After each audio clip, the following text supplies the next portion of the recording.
રોજ રોજ રાંધવાની માથાકૂટ, રોજ રોજ રાંધવાની માથાકૂટ.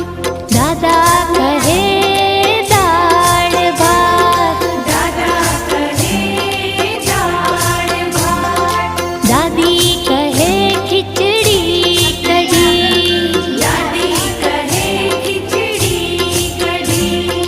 બાળકોને ભાવે ફાસ્ટ ફૂડ, રોજ રોજ રાંધવાની માથાકૂટ.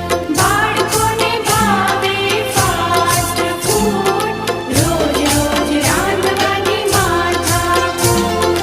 રોજ રોજ રાંધવાની